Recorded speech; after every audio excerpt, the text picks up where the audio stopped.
Et bonsoir tout le monde, bienvenue pour cette deuxième émission de Push or Talk. J'espère que vous allez bien. Je remercie les quelques personnes qui sont déjà dans le chat. Aujourd'hui, on a une actualité qui est assez chargée. Depuis la semaine dernière, il s'est passé pas mal de choses. Je vous ai fait un petit sommaire, mais je crois qu'on va surtout parler évidemment des WSOP. On a eu quelques événements marquants la semaine dernière. On va peut-être commencer par cet épisode au Millimaker et puis ce scandale de possible tricherie entre Jess Yaginuma et James Carroll. On va revoir la dernière main qui s'est produite entre ces deux joueurs avec vraiment de forts soupçons de triche pour l'obtention du bracelet. Il y a eu des moments un peu plus joyeux aussi, avec par exemple dans le Ladies, la victoire de la japonaise Shina Okamoto, qui a réussi l'exploit de gagner ce deuxième Ladies back-to-back. L'année dernière, elle avait déjà gagné. Et puis, bon, on va évidemment aussi parler un petit peu du main event qui a démarré aujourd'hui. J'avais envie évidemment aussi de parler un petit peu des tournois qui auront lieu près de chez nous ce week-end, des tournois qui se sont déroulés le week-end dernier avec des résultats assez sympas, avec des joueurs, des joueuses qu'on a l'habitude de voir sur le circuit qu'on perfait. Donc ça fait toujours plaisir d'en parler.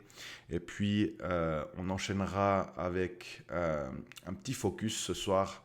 J'avais envie de passer mes félicitations à un club de poker suisse romande, le Léman Poker Club, qui cartonne vraiment depuis quelques temps. Et puis, on va en parler tranquillement. Et pour terminer, je vous dirai aussi que quelque chose d'important, c'est que les satellites pour les SPS de Bâle démarrent sur PokerStar, sauf erreur, à partir de demain. Vous pouvez obtenir des sièges pour le prochain SPS qui aura lieu en septembre sur PokerStar. On va voir ça tranquillement ensemble. Et puis, je vous rappellerai un tout petit peu aussi, au niveau de la chaîne, le groupe Discord, on a quelques personnes qui se sont rajoutées cette semaine. Ça fait plaisir. On n'est qu'au début. J'ai encore pas fêté les 1 mois de la chaîne, donc c'est vraiment tout frais. Mais j'ai beaucoup de plaisir à faire ça et j'ai pas mal d'idées pour la suite, même si j'aurai des vacances aussi comme tout le monde. Du coup, je vous propose qu'on commence juste par ce petit erratum, parce que la semaine dernière, je vous ai parlé d'un podcast qui me plaisait beaucoup. C'est un podcast qui s'appelle Club Poker Radio. Et puis, j'avais pas partagé leur page internet. En fait, vous pouvez trouver ce podcast sur plusieurs plateformes, mais je vais vous montrer ça sur leur chaîne principale. Alors, on va plutôt passer ici. Salut Yann, merci d'être présent. Du coup, ouais, la semaine dernière, je vous avais parlé de ce podcast qui existe depuis pas mal de temps, qui s'appelle le Club Poker Radio, qui est un podcast sponsorisé par Winamax et puis présenté par Chichi et Comanche. Vous pouvez revoir absolument tous les épisodes sur ce site ici. Et franchement, il y en a vraiment qui sont super sympas. Là, vous voyez qu'on est à la saison 18, donc moi je débarque un peu, mais vous pouvez, si vous avez plutôt envie de voir les présentateurs et puis les personnes interviewées, vous rendre sur YouTube. Il suffit de taper voilà, Club Radio Poker sur YouTube et puis vous aurez toutes ces émissions à revoir en replay. C'est un podcast qui a lieu aussi tous les jeudis. Ils sont aussi en direct. J'ai vu ça cet après-midi en rentrant. Donc, n'hésitez pas à aller jeter un œil. Parmi les épisodes qui m'ont beaucoup plu, il y a notamment l'épisode 37 de cette saison avec Louis Michaud et puis Serge Chechin. Je ne sais pas si quelques personnes connaissent ces joueurs, mais Serge Chechin, je le connaissais personnellement de nom. Et puis, j'ai eu l'occasion de jouer avec lui cette année à Montreux au SPS. Et c'était drôle parce que j'avais écouté l'épisode qui lui était consacré quelques jours avant. Et typiquement, c'était pas du tout le genre de personnage que j'imaginais par rapport à la description de sa personne, hein, quand il s'est présenté, quand il nous a parlé de son métier, quand il nous a parlé de la découverte du poker pour lui. J'étais très surpris de la vie qu'il a, par exemple. Hein, il y en a d'autres, des épisodes super sympas. Qu'est-ce que j'ai écouté sinon à Marrakech, je crois qu'il y avait des épisodes avec Mustafa Kanit, Joao Vieira, qui sont quand même des têtes du poker mondial. Le dernier aussi avec Benjamin Broutet et puis Pierre Gineste qui était super. C'est des épisodes qui durent entre 40 minutes et puis 3 heures. Donc moi j'écoute ça dans la voiture et puis ça parle de fiscalité, ça peut vraiment partir dans tous les sens et puis je vous encourage, si vous aimez le poker, allez jeter un œil parce qu'il le mérite et puis tout simplement parce qu'il n'y a pas beaucoup de podcasts, je trouve, francophones malheureusement encore, qui parlent de poker. Donc allez-y et puis n'hésitez pas à venir en parler sur le groupe Discord s'il y a des épisodes qui vous plaisent particulièrement. Et puis ça c'était pour ce petit erratum. Donc maintenant c'est corrigé. On va passer directement à cette histoire de chip dumping. Je ne sais pas si quelques personnes ont eu l'occasion de regarder cette tape finale, mais c'est vrai que ça a l'air d'être pas très clean. Ce joueur-là est arrivé en heads-up avec, je crois, 7 bébés. Il avait un désavantage de jetons de presque 10 contre 1. Enfin, il était vraiment extrêmement dominé en jetons. Et puis, je crois que son adversaire, James Carroll, il n'a pas eu une situation de all-in où il aurait pu gagner le tournoi. C'était assez fou. Du coup, il y a vraiment beaucoup de soupçons qui ont été portés sur cette tape finale, enfin surtout sur ce heads-up. On va revoir la dernière main. Là aussi, personnellement, je trouve que il n'y a pas beaucoup d'émotions. Vous entendrez les commentaires de Benny et You. J'espère qu'il n'y aura pas d'écho aujourd'hui. Je vais juste corriger en mettant les haut-parleurs dans un casque. Et puis, on va voir cette main ensemble. Je la fais partir. Bon. Tu vois, voilà, il y a 32%. Enfin, il a 32% prendre un bracelet, quoi. Il valait 4-4. Pour l'instant, c'est tout du bon pour Carroll qui pourrait peut-être se relancer. Est-ce que ça va lui mettre un coup de pied aux fesses? Oh la dame. Waouh. Il s'est levé direct Ouais. pour aller fidèlement vivre cette river avec son rail. Shannon Shore et les copains. Ouais, c'est... Et on se marche et... Waouh, incroyable. C'est dans le premier sens du terme, les amis. Je sais pas quoi dire. Ouais. Vraiment là-dessus, d'habitude on hurle, mais là c'est très très bizarre quand même ce qu'on vient d'assister. 0 main de match quand vous avez 9 fois le tapis de votre adversaire. C'est incompréhensible ce qui vient de se passer. Vraiment, c'est très bizarre. Honnêtement, clairement, je ne sais pas ce qu'on peut dire d'autre. Ouais, il a laissé passer une occasion en tout cas de prendre un bracelet, James Carroll. Il ne restera pas dans les annales des WSOP sur cette année 2025, mais il pourrait quand même rester pas mal au terme d'un carnet d'anecdotes. Ouais, parce que là, clairement, ce qu'on vient de voir sous les jeux, je sais pas, ça ressemblait plus vraiment à du poker, clairement, sur la fin. Les amis, on va en reparler, j'imagine, de ce HU. Ouais, je pense aussi. Je pense que c'est vraiment là où on est décontenancé. Allez, on n'oublie pas avant ça de parler bien sûr de Bruno Fuentes, le français qui termine 8e. Un gros GG à Bruno, 191 000 $. Grand bravo à Tanouille qui nous aura fait vibrer aujourd'hui, qui aura fait short stack tout du long pour finalement aller chercher 409 000 $. Bravo à Richard qui lui aura été un chip leader, qui aura mis la pression. Et finalement, vu ce qu'on a vu derrière, il aurait clairement mérité lui d'aller chercher son bracelet. Et par contre, ces deux hommes-là, les amis, il y a clairement à les mettre le nez là-dedans. Clairement. C'est pas le plus beau des bracelets qui a été gagné. Il va falloir mettre le nez là-dessous. En tout cas, bravo à tous les autres joueurs. Mais cet homme-là, je sais pas trop ce qu'il a foutu pendant 1 heure. C'est vraiment très très très bizarre ce à quoi on a assisté les amis pendant ce tête-à-tête. Ouais, et là je pense à la nouille.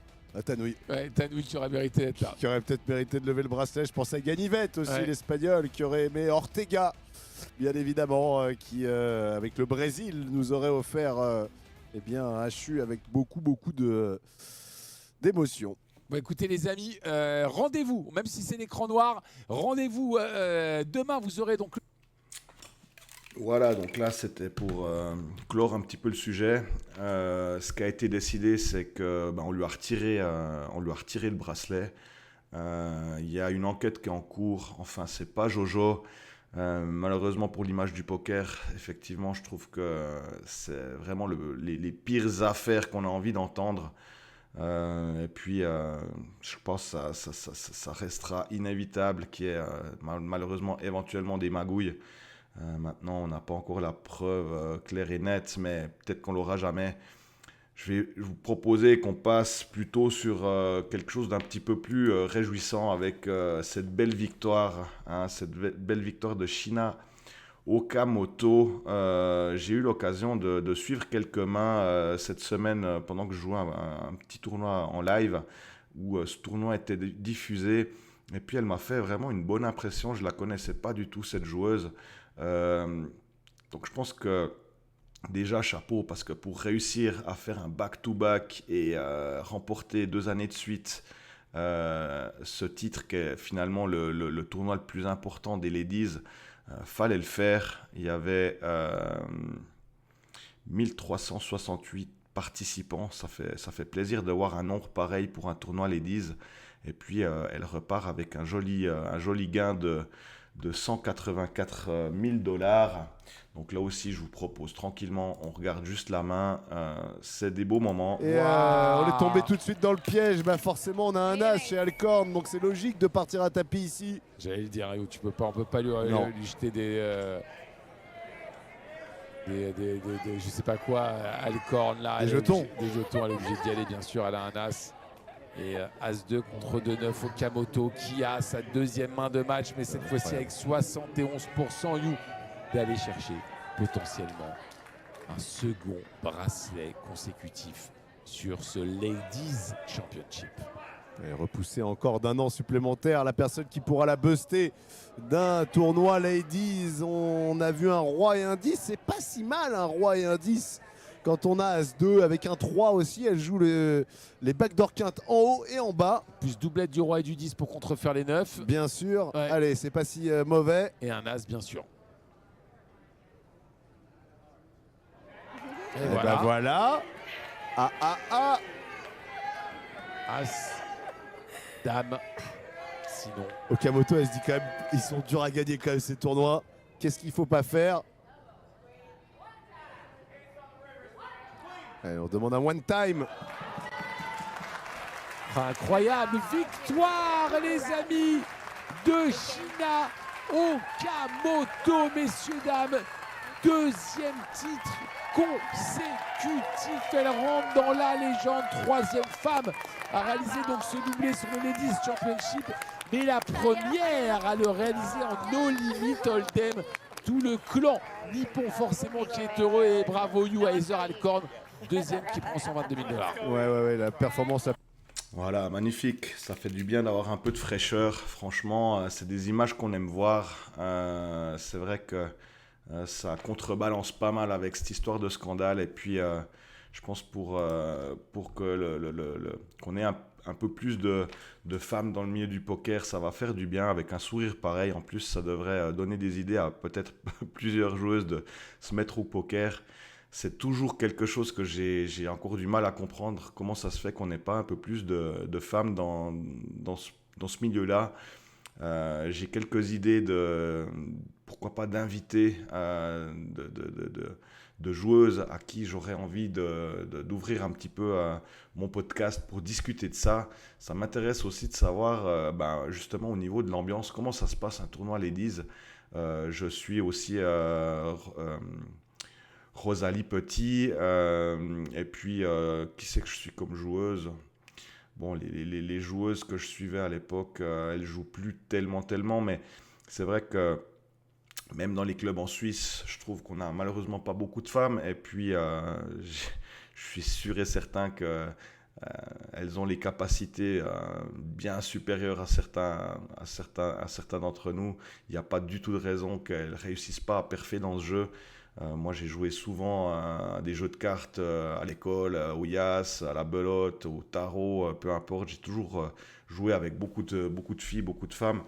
Et puis peut-être qu'on aura l'occasion de faire découvrir un peu le poker sur cette chaîne, pourquoi pas, à des joueuses.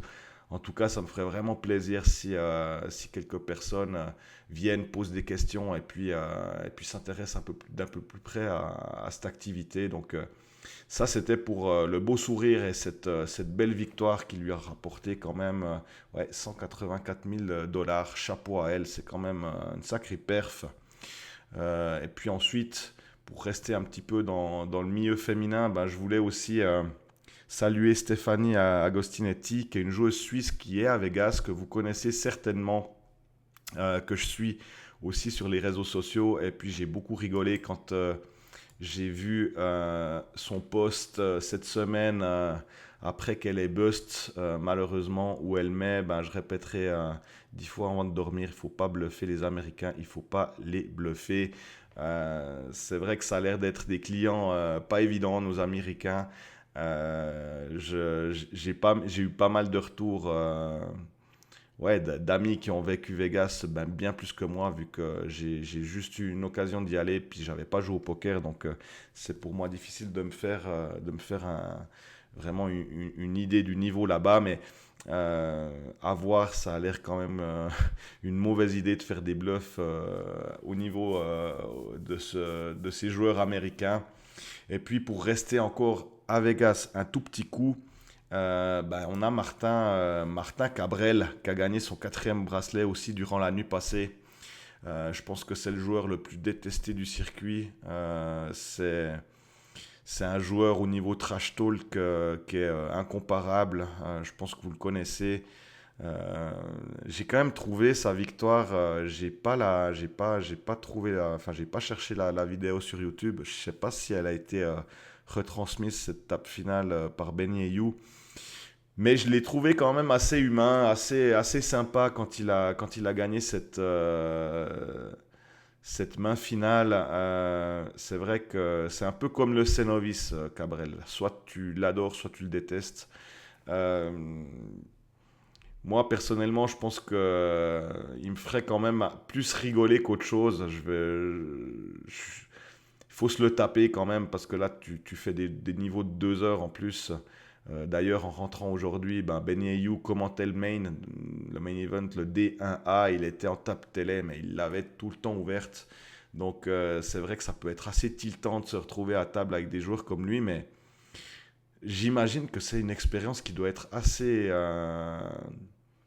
assez drôle à vivre quand même quelque part. En tout cas, bravo à lui, parce que c'est un joueur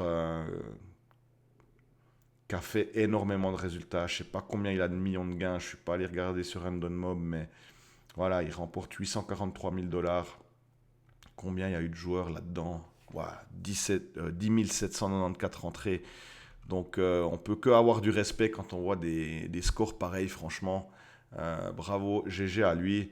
On va revenir un tout petit coup sur notre sujet de base. Donc c'est vrai que c'est WSOP. On va parler, je pense, la semaine prochaine un peu plus en détail du main event.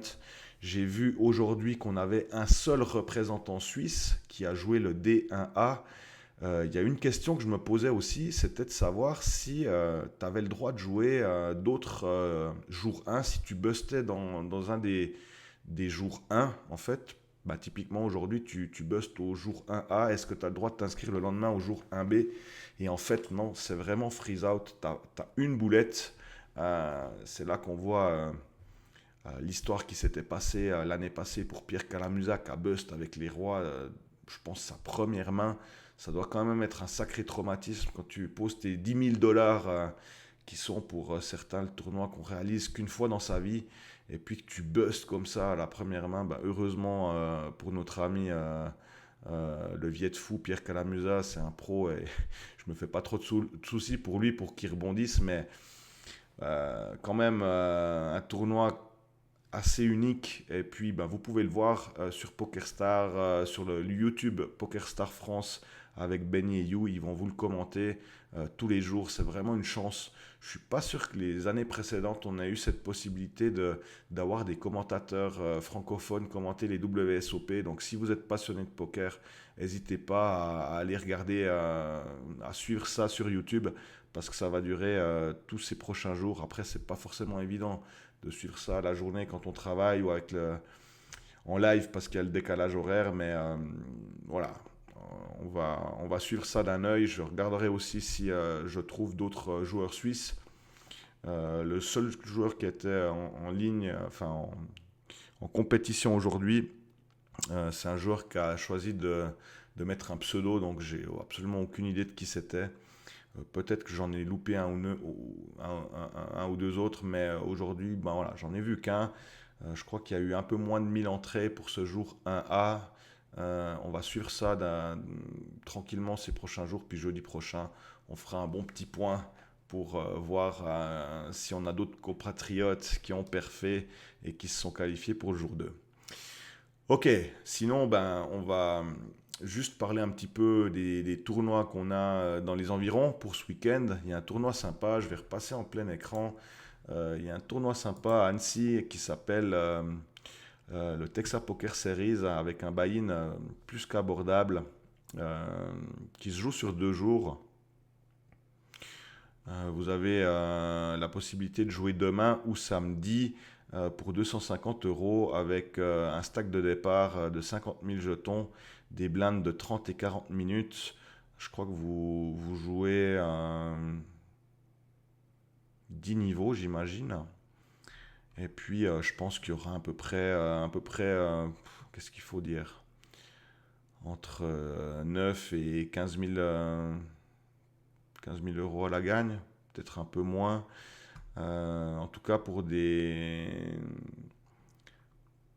joueurs qui ont l'habitude de jouer dans des clubs en Suisse où les buy-ins sont plutôt entre 100 et 200 francs, c'est une alternative assez sympa. En plus, Annecy, c'est magnifique au bord du lac, dans cet Imperial Palace, qui est vraiment un bel endroit. Moi, j'ai plutôt l'habitude d'aller jouer les DSO là-bas, mais c'est pas très loin de chez nous. Et puis, c'est un lieu qui est vraiment super pour jouer au poker. Donc, je peux que vous conseiller ça. Et puis, si on reste dans le coin, le week-end passé, on a eu ce tournoi-là, le Grand Prix Paris 11 Sport, qui s'est déroulé à Divonne-les-Bains. Et puis, c'est Marine qui a été couronnée. C'est une joueuse qu'on connaît bien aussi dans notre région, qui joue beaucoup ces tournois entre 500 et 1000 €. Moi, j'ai eu l'occasion de jouer une fois avec elle. C'est vraiment une très forte joueuse. Je suis content pour elle. La table finale, là aussi, je ne sais pas si vous connaissez quelques joueurs, joueuses, mais au-delà de Marine, moi, j'ai eu l'occasion de jouer quelques fois avec Nuno Pereira, qui est un joueur très sympathique, que j'aimerais bien apprendre à connaître un petit peu davantage. Super attitude aux tables. Et puis également, j'ai eu l'occasion quelques fois de jouer avec Christina, que vous connaissez certainement, qui est une fidèle du côté du Léman. Et puis je crois qu'elle joue aussi un petit peu à Genève. Et puis voilà, comme ils habitent aussi tout près d'Annecy, de Divonne, on les croise souvent par là. Très content pour ces joueurs, ces joueuses qui ont perfé. J'avais mon ami Claudio Patron. Si tu me regardes, Claudio, dommage, bien joué quand même. GG, t'étais pas très loin. Et puis ce beau trophée, hein, si on aime les Legos, ça peut bien se marier dans une chambre remplie de Legos, je pense. Assez imposant, mais quand tu repars avec 10 000 €, t'es content quoi qu'il arrive. Donc ça, c'était pour parler un tout petit peu des tournois de la région, puis de ce qui s'est passé récemment. Et je voulais aussi rebondir, parce qu'il le mérite, sur un club de poker de Suisse romande qui s'appelle le Léman Poker Club. Je voulais les féliciter parce que ça fait quelque temps que je les suis. Et là, la semaine dernière, ils ont battu leur record d'affluence sur un tournoi un vendredi où ils ont fait 173 entrées. Ça a généré un prize pool magnifique de 17 300 euros. J'ai fait un petit print screen de leur story sur Instagram. Vous pouvez les suivre, Léman Poker Casino. C'est un club qui est parti très gentiment et puis qui a gravi les échelons et puis maintenant qui est certainement le club numéro 1 en Suisse romande. Ça me fait plaisir pour eux. Et puis la table finale, ben voilà, il y a aussi certainement des joueurs que vous devez connaître. Moi, j'en connais quelques-uns en tout cas. Quand on va regarder d'ailleurs sur CheckRaise, je trouve que tout est clair, tout est carré, on arrive bien à comprendre ce qui se passe. Une belle description de club ici. Et puis quand on regarde leur programme, ils ont ce double chance le vendredi où vous pouvez utiliser, je crois, 40 000 jetons à peu près quand vous voulez. C'était d'ailleurs celui-là, je crois, qui a généré leur cours la semaine dernière, qui marche du tonnerre. Ils ont aussi des choses, je trouve, assez originales avec un bonus chip leader. Si vous arrivez à la fin, je crois, de la période de re-entry, vous êtes chip leader, vous recevez un petit bonus en plus. Le Royal 100K, ça c'est leur tournoi du dimanche qui cartonne aussi en général. Là, c'est des vacances, peut-être qu'il y aura un peu moins de monde. Pardon, je ne suis pas sur la bonne page, il faut quand même que je le mette en main screen ici. Donc ouais, je disais, c'est une room qui est carrée, qui est claire, qui a des beaux tournois ici. Vous avez aussi le mercredi leur championnat, je crois, hein. Quand vous cliquez là-dessus, tout de suite, moi je trouve que voilà, ce qui marque, c'est qu'on a tout de suite quelque chose de clair, quelque chose qui donne envie d'y aller, quoi. Hein, vous avez des packages qui sont offerts, vous avez voilà, tout est vraiment bien mis en valeur avec ses structures, etc. Vous avez la possibilité justement même d'aller à Vegas. Moi, le mercredi, c'est pas du tout un jour qui m'arrange, mais j'habiterai dans le coin. C'est vrai que j'irai volontiers. Ce tournoi du mercredi, on n'a pas Dante, assez turbiche, hein, mais évidemment, si on veut réussir à finir avant 4 heures du matin en semaine, il faut quand même faire des structures adaptées. Donc, ouais, c'était un petit GG que j'avais envie de leur adresser. Je pense que c'est pas évident quand on est un club de poker de réussir de faire autant de tournois dans la semaine. Ils ont même lancé un bounty le lundi, maintenant je vois. Ils ont des tournois presque tous les jours, hein. C'est quand même assez impressionnant. Donc bravo à eux. Et puis pour rebondir un peu sur ce club, au SPS cette année à Montreux, on a des joueurs réguliers, je crois, de là-bas. Je connais pas le gagnant qui a gagné Montreux. Mais on m'a dit que c'était quelqu'un qui venait souvent jouer au Léman. J'ai plutôt eu la chance de jouer avec Wassim ici. Je l'ai croisé quelques fois au Liechtenstein, au SPS. Aussi un joueur très sympathique qui a fini runner-up. Donc voilà, quelques pulls du Léman. Je félicite encore voilà, le patron, là, le big boss qui est juste derrière. J'ai une carte de membre chez eux et puis j'aimerais bien y aller un peu plus souvent. Ça se fera peut-être, mais c'est vrai que je tenais quand même à les féliciter pour ce qu'ils font et puis pour le poker en Suisse romande. Donc encore une fois, GG à eux. Du coup, ça c'était pour parler un peu du Léman. Je parlerai certainement d'autres clubs de Suisse romande à l'avenir, mais j'ai direct commencé avec eux parce que ça faisait plaisir de mettre en avant ce recours de participation. J'espère qu'ils continueront sur cette lancée Et puis maintenant, on va passer à une autre nouvelle qui concerne le poker suisse, avec justement la possibilité de se qualifier pour les SPS de Bâle. Ce sera la première fois que le casino de Bâle, le grand casino de Bâle, accueille une étape des Swiss Poker Series qui aura lieu en septembre. Et puis, vous pourrez vous qualifier sur PokerStar à partir du 5 juillet et jusqu'au 4 septembre. Je vais vous montrer comment faire quand vous allez sur PokerStar. Il suffit en fait d'aller sous l'onglet événements ici en haut à droite. Vous cliquez sur événements et puis vous avez cet onglet qui apparaît ici avec justement le buy-in de 500 francs suisses pour les gens qui voudraient s'inscrire directement. Mais quand vous cliquez dessus, vous avez ici en fait des dates avec justement ces tournois à 55 $ qui sont disponibles.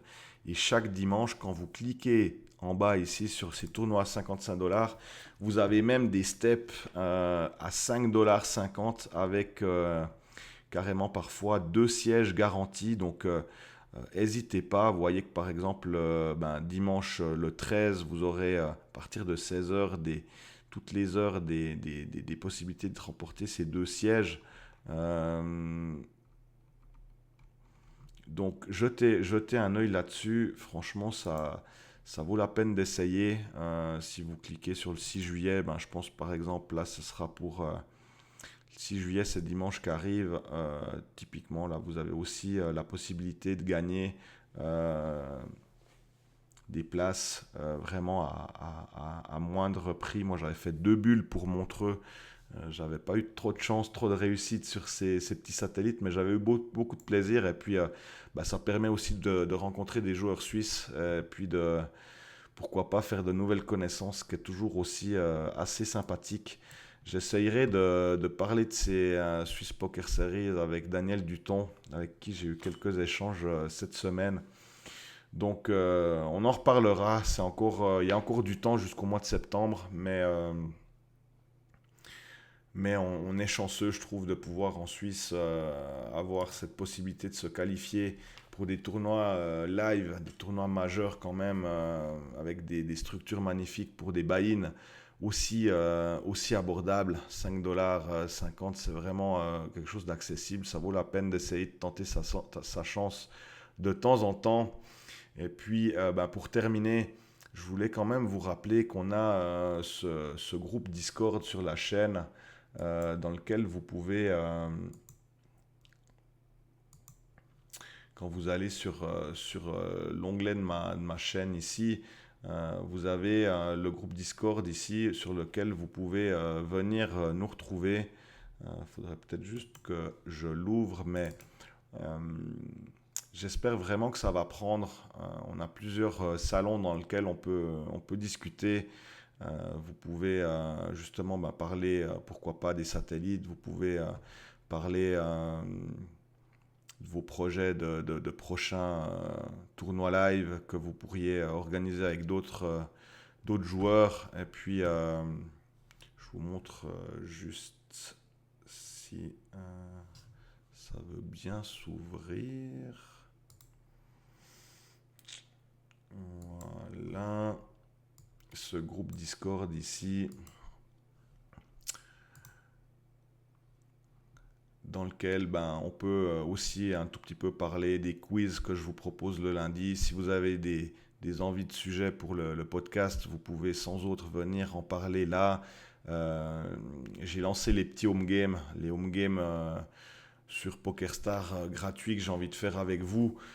Pour le moment, j'en ai fait qu'un. Et puis, c'était un heads-up avec mon ami Yann. Alors Yann, je ne sais pas si tu es motivé à refaire un heads-up aujourd'hui, mais je vais aller voir dans le groupe des home games.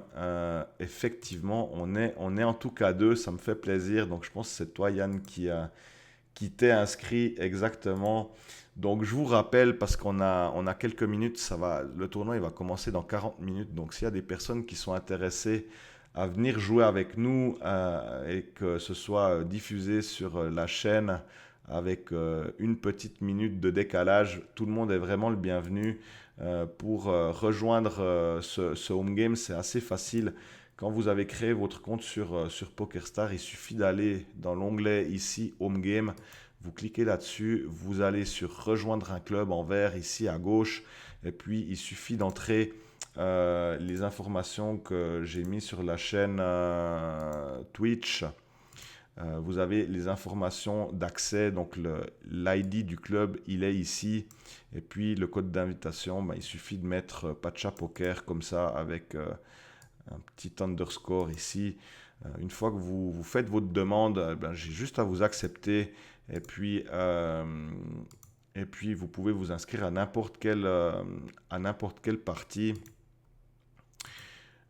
J'essayerai de lancer parce que je crois que j'en ai pas tellement parlé la dernière fois, mais j'ai reçu quand j'étais à Malaga des lots. Je peux vous montrer ça d'ailleurs.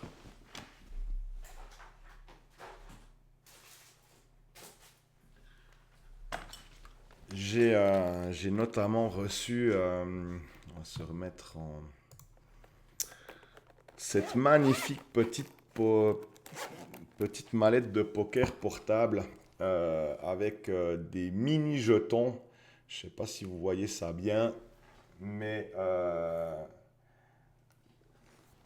je vais mettre typiquement ce genre de truc en jeu pour pimenter un peu ces tournois gratuits qui est quand même quelque chose à la gagne. Et puis j'en ai des goodies, j'en ai d'autres. Je vous les montrerai quand ça deviendra un petit peu plus sérieux.